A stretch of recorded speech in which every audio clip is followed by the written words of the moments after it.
Just let me go. I will not do that anymore. Yes, I surrender everything. You are so powerful. I cannot fight. Anong nangyari sa iyo? Kasi po pag madalas po na umiinom po ako ng ng gamot ko po, hindi na po siya tumatalo. Parang madalas na po sumasakit po yung dibdib ko. Tapos kagabi po parang pakiramdam ko po ang init po ng ko sa loob ko po. Hindi naman po siya lagna pero pakiramdam ko po parang ang init-init ng loob ng katawan ko po. Ilang araw na yan? Na po isang linggo na po eh. Isang linggo.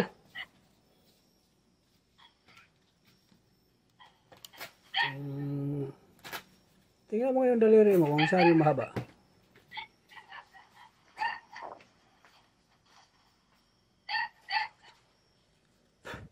Ito po, yung kaliwa po. Mahaba yung kaliwa. Kaliwa po. Kuha nga kayo isang basong tubig para sigurado.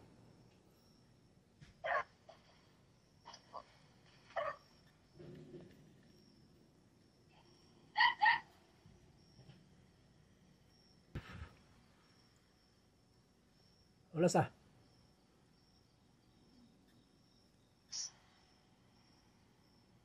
Parang po, matabang.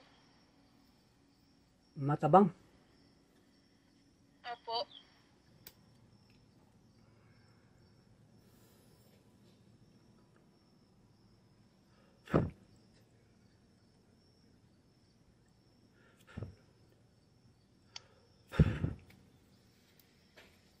Pinagpawisan ka? Opo, medyo po. Sige.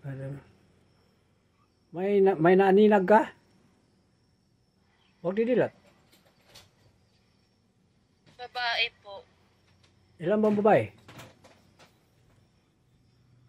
Isa po. Matanda o bata pa?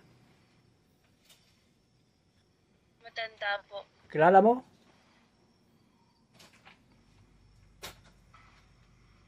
Sa tingin ko po, Huwag kasi sabihin. nakatalikod po siya, di ko makita yung mukha niya. Sige, sabihin mo nga, tantalan ka na.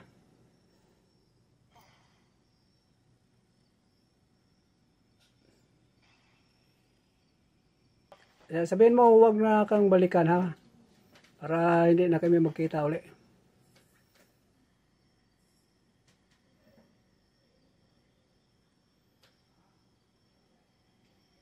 Lalayo na daw po siya. So, tanggalin niya yung sakit niya sa'yo.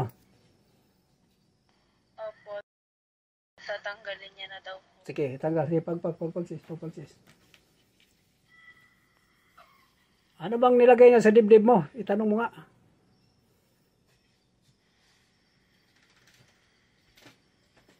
Binigyan niya daw po ako ng karamdaman na magpapahirap daw po sa akin dahil daw po sinaktan ko po yung... Anong nilagay? Anong nilagay sa dibdib mo? Tanong mo. Nilagyan niya daw po ng sakit. Anong sakit? Tinusok niya daw po yung sa ng puso ko po. Anong gamit ng tusok? Karayom. Ginamitan ka ng manika? Opo. Ipasunog yung manika. Sabihin mo.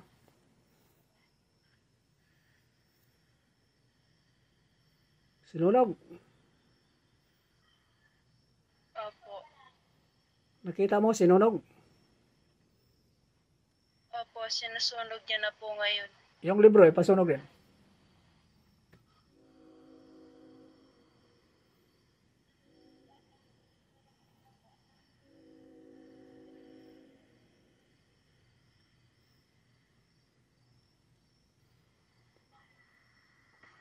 Sinusunog niya na po. So, hindi ka na balikan ha. Sige, pagsis.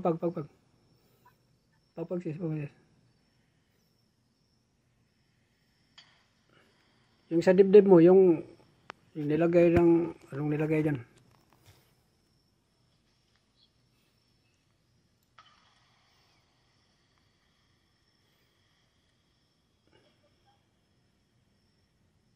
Hinga ka malalim kung wala na ba yung sakit ng dibdib. Sige.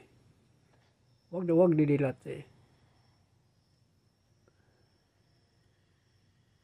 Wala na.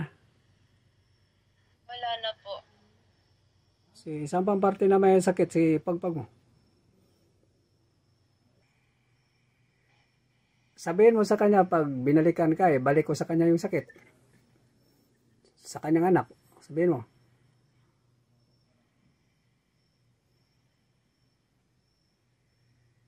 Umiiyak po siya, hindi na daw po siya uulit. Wag daw pong idamay ang anak niya. Sige, sabihin mo na magkumpisal para patawarin siya ng Panginoon Diyos.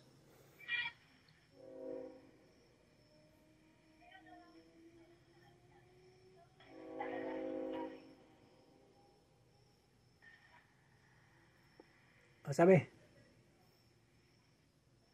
Opo daw, humihingi daw po siya ng tawad. Sana din daw po patawarin siya ng Panginoon.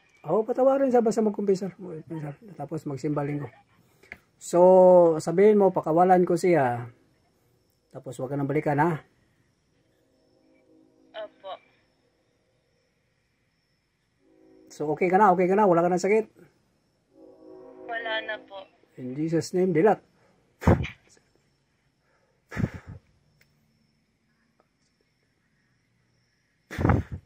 Sige, inumin mo yung tubig, yung kalahati. Lasahan mo, sige.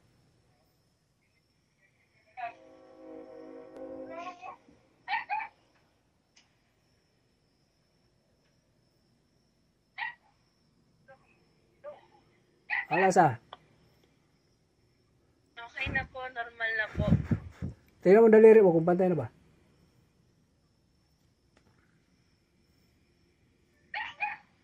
Pantay na po. Salamat sa Diyos. Salamat po, Lord. Thank you po. Amen, amen. Mag-ano ka, magkumpisal ka din, tapos magsimba ka linggo, ha? Opo, thank you po. Maraming sige. salamat po. Sige, ingat. God bless, bye-bye. Thank you po. Okay.